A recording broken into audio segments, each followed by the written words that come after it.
کہ ہو برباد پہلے جے آباد ہونا، ہو برباد پہلے جے آباد ہونا، مغز مار پہلے جے استاد ہونا۔ پھر فرمایا کہ آ سجنا تو دل بر میرا، اے دل بھی تیرا تے میں بھی تیرا، میں فانی جو فانی ہوئے وہ کی آکھے اے کچھ میرا۔ سونیا گھر تیرا تے گھر وچ تو ہے، گھر تیرا تے گھر وچ تو ہے، اے گھر دا سب کچھ تیرا تے یعقوب تیرا ایک خادم، میں وچ نہیں کچھ میرا۔ حضرات گرامی، عظیم مذہبی سکالر، دنیا اسلام دے اندر مقبول عرب و عجم، میری مراد جناب محترم المقام عزت پیرزادہ محمد ثاقب رضا مصطفی صاحب تشریف لے آئے۔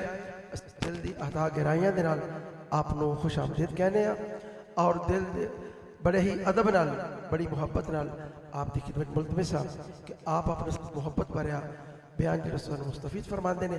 نعرہ تکبیر، ماشاءاللہ، نعرہ تکبیر، نعرہ رسالت، آستانہ عالیہ ہیبت پور شریف، اللہ والے۔ السلام علیکم ورحمۃ اللہ وبرکاتہ۔ الحمد لولیہ والصلاة والسلام علی نبیہ وآلہ وصحبہ وبارک وسلم۔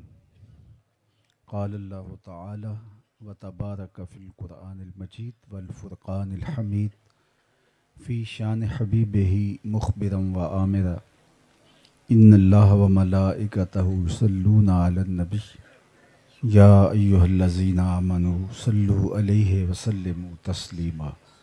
اللہم صلی علی سیدنا و مولانا محمد معدن الجود والکرم وآلہ وصحبہ وبارک وسلم۔ حمد و تعریف و توصیف اللہ جل مجدہ الکریم کی ذات بابرکات کے لیے، جو خالق کائنات بھی ہے اور مالک شش جہات بھی۔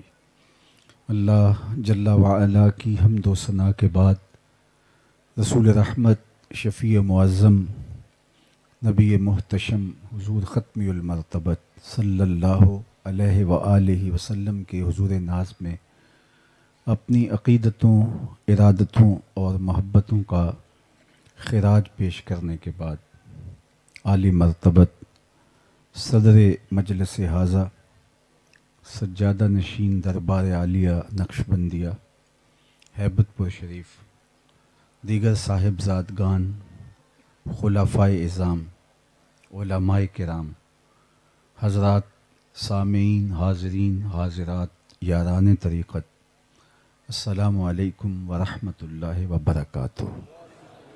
میرے سے قبل آپ نے حضرت کا خطاب سماعت کیا اور بعد میں انہوں نے فکر انگیز باتیں اس عنوان سے سنی کہ ہم نے اپنے آپ کو کمزور کیا ہے اور لوگ ہم سے ٹوٹ ٹوٹ کے دوسری جانب جڑتے چلے گئے۔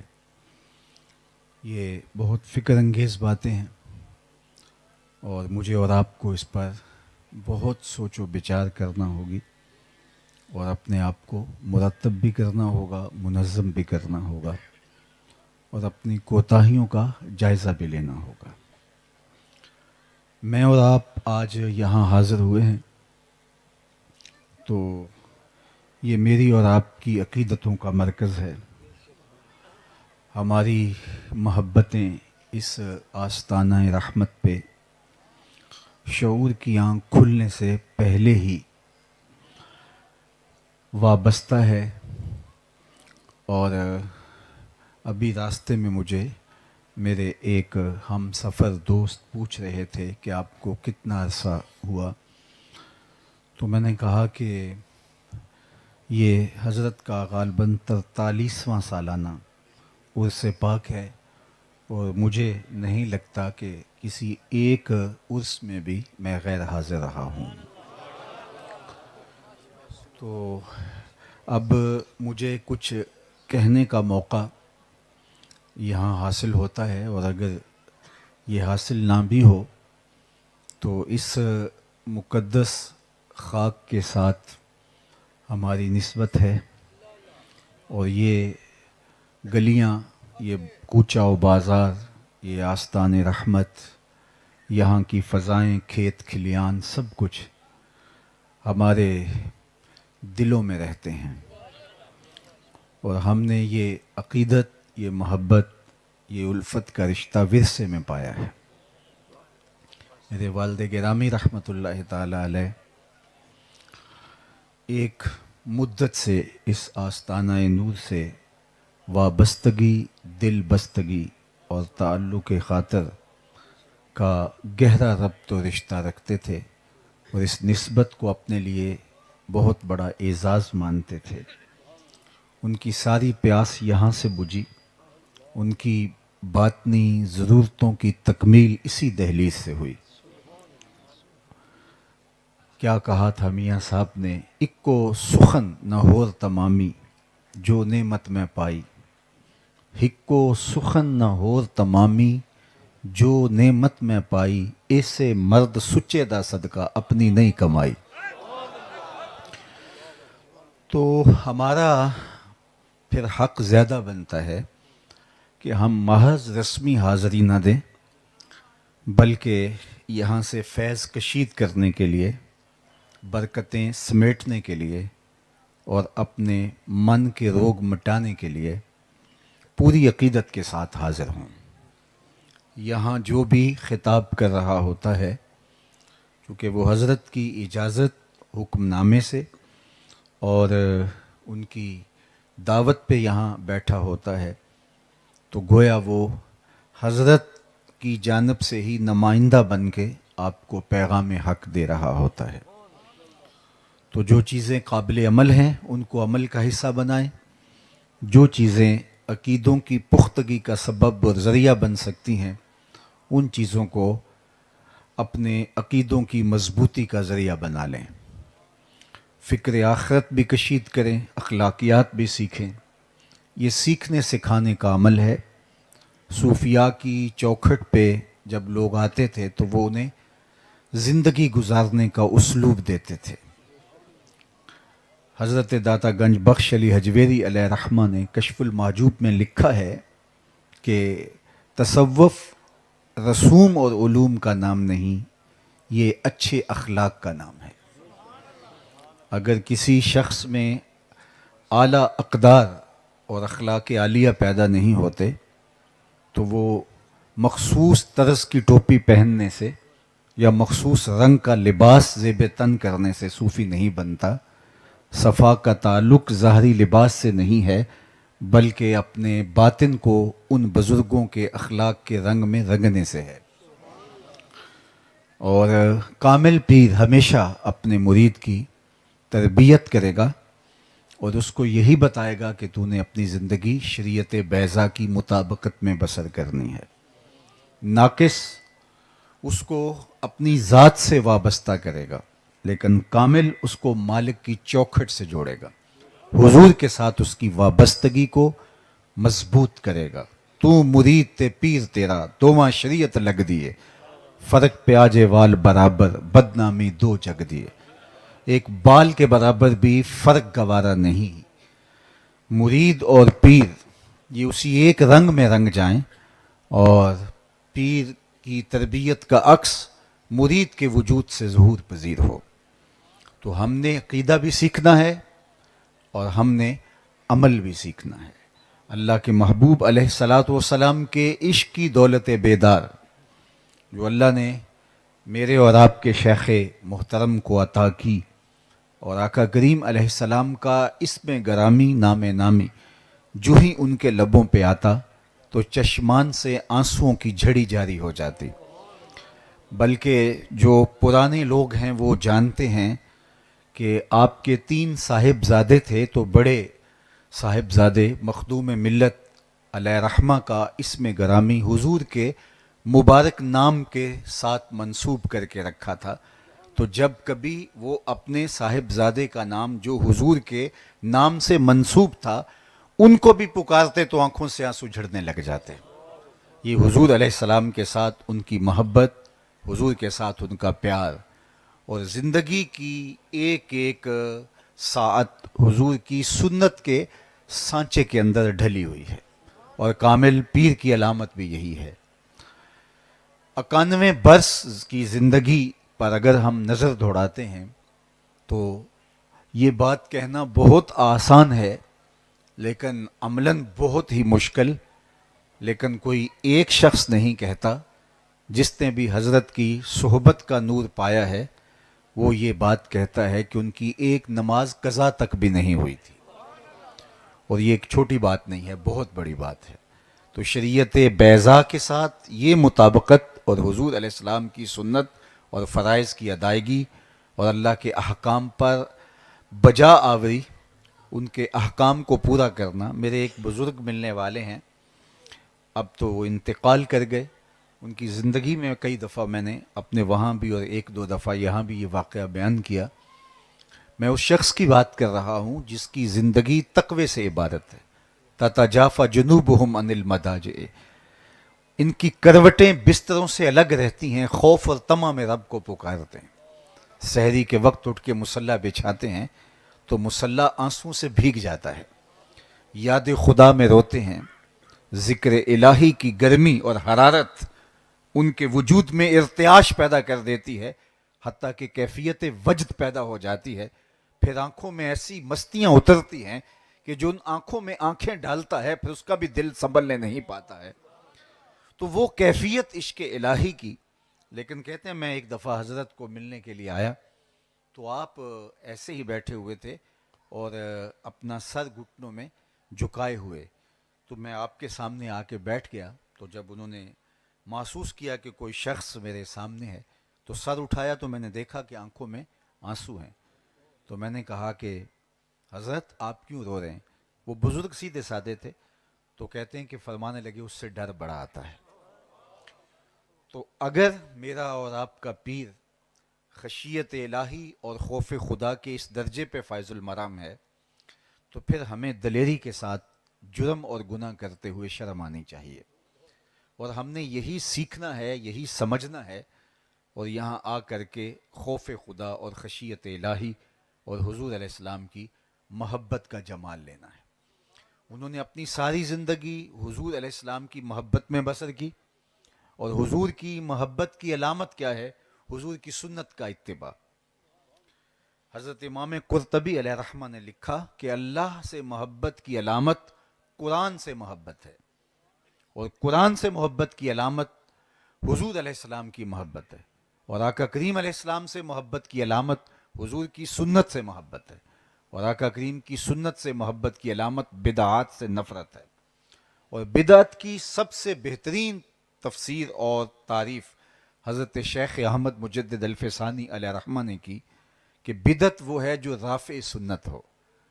تو اللہ کے بندے اپنی زندگیاں حضور کے بتائے ہوئے طریق کے مطابق بسر کرتے ہیں، اور ہمیں ان سے یہی سبق سیکھنا ہے۔ اور جب صاحب عرس کے سالانہ عرس پہ ہم حاضر ہوتے ہیں، چونکہ زندگیاں بہت مصروف ہو گئی ہیں اور لمحہ لمحہ ہمارا جو ہے وہ ایک ایک ساتھ ہماری مصروف ہو گئی ہے، تو سال کے بعد اگر ہم آئیں تو کوئی بس آ کے ایسے ہی ایک میلے ٹھیلے کے ماحول کے اندر ہم نے اپنے آپ کو نہیں ڈھالنا ہے، بلکہ آدھا گھنٹہ، ایک گھنٹہ، ایک پورا دن جو بھی لمحے میسر ہوں، ہم نے پورے تفکر کے ساتھ دیکھنا ہے کہ ہمارے شیخ کی تعلیمات کیا ہیں، اور ہم نے اپنی زندگی کے اندر ان تعلیمات کو اتارنا ہے۔ اور ان کی تعلیمات کوئی الگ سے نہیں ہے، کوئی نیا دین لے کر نہیں وہ آئے تھے، وہ وہی دین لے کر آئے تھے جو اللہ کے محبوب کے قلب اطہر پہ اترا ہے۔ اسی قرآن کی محبت انہوں نے سکھائی، اور قرآن مجید کی تلاوت، اور تلاوت کے اندر خشیت الہی کی کیفیت اور آنکھوں سے اشکوں کی برسات۔ تو ہم نے قرآن مجید کو اس انداز سے پڑھنے کی مشق کرنی ہے۔ اللہ کے محبوب علیہ السلام نے ارشاد فرمایا کہ راتوں کو اٹھ کے قرآن پڑھا کرو اور قرآن پڑھتے ہوئے رویا کرو۔ فَإِن لَمْ تَبْكُوا فَتَبَاكُوا، اور اگر رونا نہ آئے تو رونے کی کوشش کیا کرو۔ حضرت داتا گنج بخش علی حجویری علیہ رحمہ سے ایک مرید نے کہا حضرت اگر رونے کی کوشش کریں پھر بھی رونا نہ آئے تو فرمایا پھر اپنے مقدر پہ رویا کرو. تم اتنے سنگ دل ہو گئے ہو کہ تم رونا چاہتے بھی ہو, تمہاری آنکھیں آنسوں کا خراج نہیں دیتی. تو یہ تو وہ آستان رحمت ہیں جہاں کی مٹی کے ذروں سے بھی درد پھوٹتا ہے, جہاں کیفیت درد دل میں اترتی ہیں, اور یہاں آ کر ہم پانچگانہ نماز کو اس اہتمام سے پڑھیں کہ قرات کا لطف ہمیں نصیب ہو اور وہ نور ہمیں حاصل ہو. اور قرآن مجید ہمارے دردوں کا مداوا, ہمارے دکھوں کا علاج, بالخصوص فتنے کے اس دور میں بچنے کی صورت اللہ کی کتاب قرآن مجید ہے.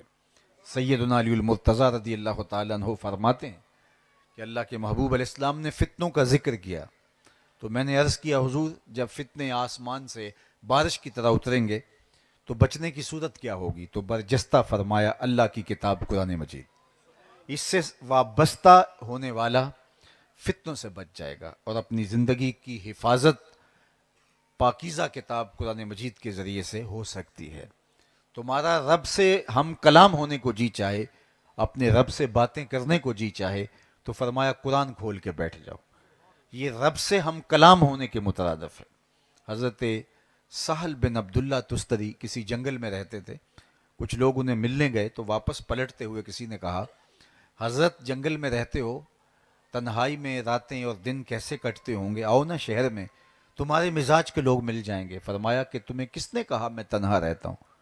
کہا کسی نے کیا کہنا, ہم آنکھوں سے دیکھ رہے ہیں کہ آپ تنہائی کاٹ رہے ہیں. فرمایا تم نے غلط دیکھا, میں تنہا نہیں ہوں. جب میرا اس کی باتیں سننے کو جی چاہتا ہے تو میں قرآن کھول کے بیٹھ جاتا ہوں, اور جب اس سے باتیں کرنے کو جی چاہتا ہے تو میں نماز کے لیے کھڑا ہو جاتا ہوں.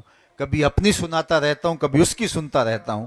تمہیں کس نے کہا میں تنہا رہتا ہوں؟ میں تو لمحہ لمحہ اپنے رب کے ساتھ رہتا ہوں.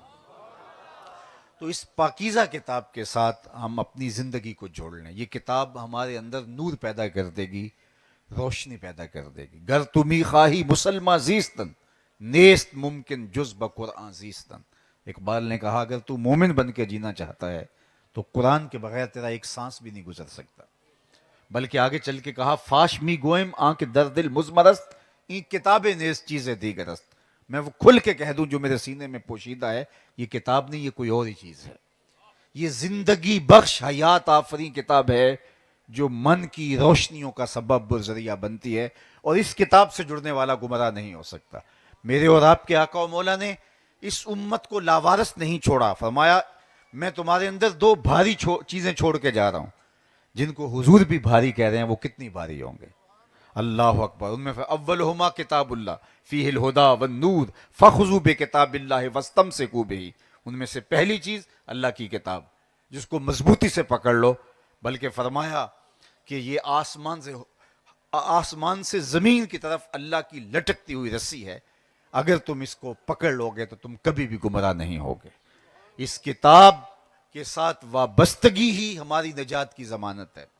ابھی اسرائیل کے حوالے سے بات ہو رہی تھی, اور آج ہم دنیا کے اوپر پٹ رہے ہیں, لٹ رہے ہیں, کٹ رہے ہیں, ہمارا خون بہ رہا ہے. 56-57 اسلامی ملک اس دنیا کے معمورے پہ ہونے کے باوجود ہمیں استرداد کا ویٹو کا حق حاصل نہیں ہے. دنیا کے اوپر 2 ٹکے کی ویلیو ہماری نہیں رہی. اس کی وجہ کیا؟ ہم نے قرآن کو چھوڑا ہے. اقبال علیہ رحمہ نے جب شکوے کی زبان کھولی تو ان کا لہجہ تھوڑا تلخ ہو گیا تھا.